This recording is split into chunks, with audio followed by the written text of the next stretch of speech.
Hey, survivors. So I know it's been a minute, and shout out to my buddy. You know exactly who you are, who holds me accountable and checks in for content updates weekly. I am so appreciative for you. So this piece has kind of been in the works for a few weeks now, and I guess you could say that me and the Lord been in the studio making sure that it was just right. So, those who are very close to me have heard me use the word rebuild consistently over the course of the last year. Rebuild in my personal life, rebuild in my professional life. Y'all, my whole life is just this huge construction project right now. So, initially, I had this really cute message for y'all because, see, I'm a huge fan of HGTV. And on HGTV, generally speaking, you have four types of situations that occur. So you either have families who are taking their existing space and they want to do limited reno, either due to their budget or the lack of need. You also have those families who decide that they're going to purchase an existing property just as it is with hopes of making it into exactly what they want it to be. Then you have those families that buy a piece of land and their hopes are to build their dream home and they customize everything from the ground up. And then finally, you have the gut jobs. And so the gut jobs are those instances where you found a property and you see a space that you love and this house has good bones. And so you leave the structure intact, but you clear the insides so that the whole thing can be reimagined so that it meets the needs of the new homeowners. So I was all set up to tie each of these to a scripture or portion of the Bible and talk to you guys about when each would be most appropriate. However, this is the survival guide, and that's just not where I am right now. You see, in my time of watching HGTV, I can only think of two instances where my life applies. In one of those instances, there was a contractor who planned a gut job. And so they went through, they did interior renovation, they knocked out walls, they had their plans laid out. And then the next morning, they came back to the property and every joist, every nail, every screw that was standing up just the day before was now a pile of rubble. See, overnight, the wind did what wind does, and what they thought was a sound frame fell right to the ground. And like I said, I watch a lot of HGTV, and I've only seen 2 episodes of shows where this happened. And I get it, it's kind of a buzzkill, but I guarantee you that it's happened more than twice. A home that appeared to be built on rock, actually built on sand, wiped away when the water rose. Nobody wants to show where the planned timeline, the planned budget, the planned plan gets thrown out the window every week because of a sucky foundation. But guess what, guys? It happens in real estate, it happens in life, and in fact, it's happening in my life right now. So, guys, for the first time, I present to you our first survival guide series, Responding to Opposition During the Rebuild. So let me start by saying, I don't know how long this series is going to be. I don't know where exactly the Lord is going to take us. And to be honest, I'm kind of terrified. Like, I'm telling y'all that I'm going to pull multiple messages from the same scripture because that's what the Lord said. And I don't know what they are yet. But y'all, I've learned that when you put your faith in God and your plans are aligned to His, you can just do it scared. So that's what I'm going to do. So, our anchor scripture for this series is Nehemiah 4, 1 through 23. Yep, 1 through 23. We going through the whole chapter. And so it reads. Now, mind you, if I say a name wrong, I'm just going to need y'all to hit me up and let me know how to say it so I can get it right next week. Here we go. Nehemiah 4, 1 through 23. When Sanballat heard that we were rebuilding the wall, he became angry and was greatly incensed. He ridiculed the Jews, and in the presence of his associates and the army of Samaria, he said, "What are those feeble Jews doing? Will they restore their wall? Will they offer sacrifices? Will they finish in a day? Can they bring the stones back to life from those heaps of rubble, burned as they are?" Tobiah, the Ammonite, who was at his side, said, "What they are building, even a fox can climb up on it and will break down their wall of stones. Hear us, our God, for we are despised. Turn their insults back on their own heads. Give them over as plunder in the land of captivity. Do not cover up their guilt or blot out their sins from your sight, for they have thrown insults in the face of the builders. So we rebuilt the wall till all of it reached half its height, for the people worked with all their heart. But when Sanballat, Tobiah, the Arabs, and the Ammonites, and the people of Ashdod heard that the repairs to Jerusalem's wall had gone ahead and that the gaps were being closed, they were angry.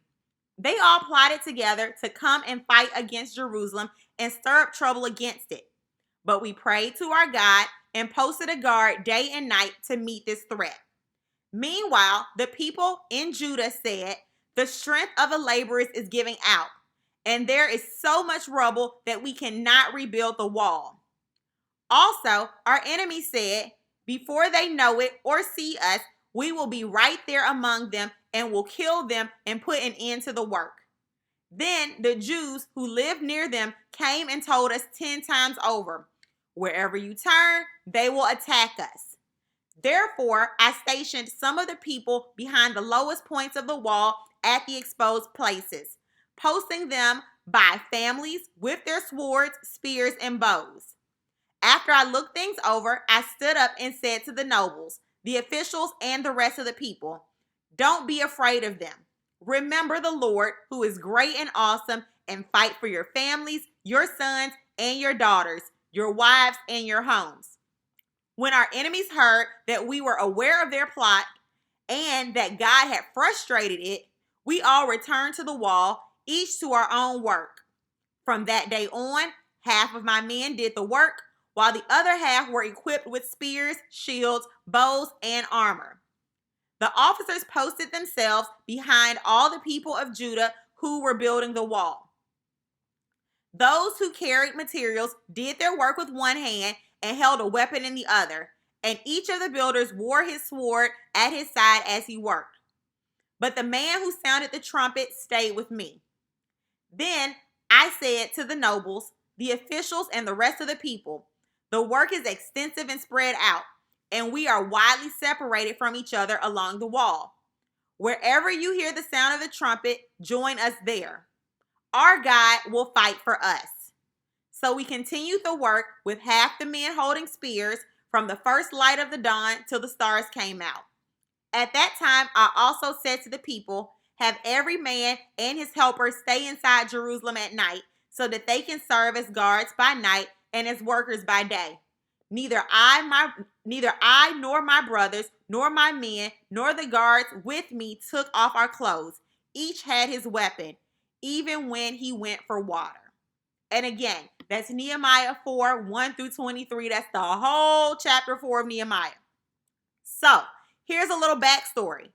Nehemiah gets to the capital city of his home country and sees the damage to the wall and the gates meant to protect the area, and he's legit in his feelings. And I get it. I've looked back at some of the rubble in my life, in the neighborhood that surrounds my job, and my heart breaks. So Nehemiah decides to go all Olivia Pope and whatnot, and when given the opportunity to rebuild, that's what he decides to do. He surveys the land, he sizes up the job, and we can assume that he begins to work on some type of schematics or whatever you do. And he even comes in contact with the enemy who's later going to oppose him. But guess what? He says, "We're going to do this thing. It's a big job, but I'm going to make sure it happens." So guys, here's the thing about the rebuild. It really tugs at your emotion. So you get this initial anguish that you feel when you realize that you no longer have a gut job or even the light renovation that you planned for. And so you're like, I had this whole thing laid out. This is what I was going to do. This is how I was going to make it happen. And you're distraught when you realize that's not what's going to happen. But see, then there's this excitement when you're like, you know what? I get a second chance. We get to do this right. And so at that point, the rebuild becomes exciting. But the thing is, sometimes once things are leveled to the ground, whether they be your finances or your health or your family or your peace, the enemy thinks that he won. And when he sees you getting excited about the idea of rebuilding, he gets mad. And when he gets mad, then he does everything in his power to prevent the rebuild from happening. And that's where Nehemiah is in chapter 4. And that's where I am. And that may be where some of you guys are. And if you're not there today, you may find yourself there some point in the future. So for the next few weeks, yep, I'm going to go ahead and claim it. I want to support you in preparing for the opposition that you may face when you're in the rebuilding phase. So it seems most appropriate today that we start off right at the beginning. Verses 1 through 3 of our anchor text in the Message Bible reads this way. When Sanballat heard that we were rebuilding the wall, he exploded in anger, vilifying the Jews. In the company of his Samaritan cronies, the military he let loose. What are these miserable Jews doing? Do they think that they can get everything back to normal overnight? Make building stones out of make-believe? At his side, Tobiah the Ammonite jumped in and said, "That's right. What do they think they're building? Why if a fox climbed that wall, it would fall to pieces under his weight." And again, that's Nehemiah chapter 4, 1 through 3 in the Message Bible. Okay, y'all. So you guys know how I feel about words. I always got to look them up. So our word for the day is vilify. Vilify means to speak about in an abusive or disparaging manner. And our bonus word for the day is disparaging. Disparage means to regard or represent as being of little worth.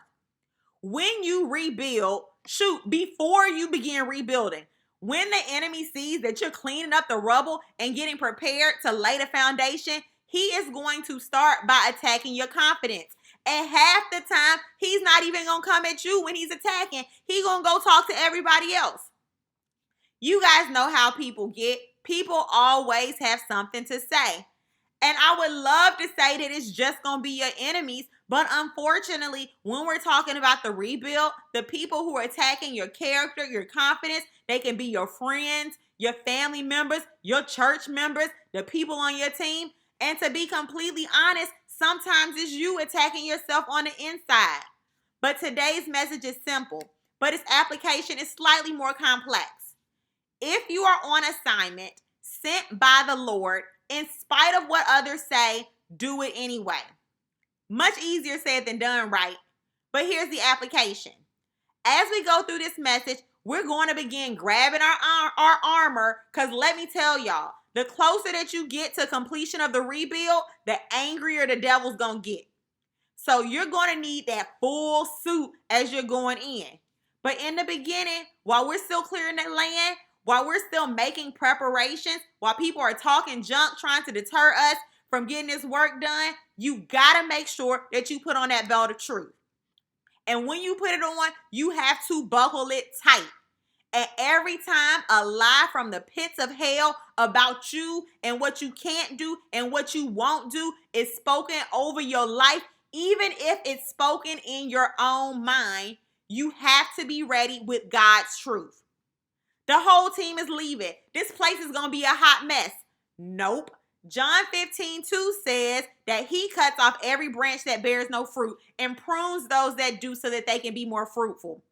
You aren't going to be strong enough for that job or that procedure. Nope. Psalms 37:39 says, but the salvation of the righteous is from the Lord. He is my strength in times of trouble. Whatever it is, they got it. It's all in the word, guys. That is number one. As you're preparing that land, as you're cleaning up, as you're getting ready to rebuild, and the enemy starts speaking over your life, you have to buckle up that belt of truth and have that word on standby. The Lord has a truth to combat every lie of the enemy. And so as you begin to rebuild, go ahead and get that scripture under your belt because you're going to need it. So guys, that's video 1 of our series on how we're going to prepare from the opposition that is inevitable in the rebuild. This is also video number 19 of the Survival Guide, and I will be back to you very soon. Have a wonderful week.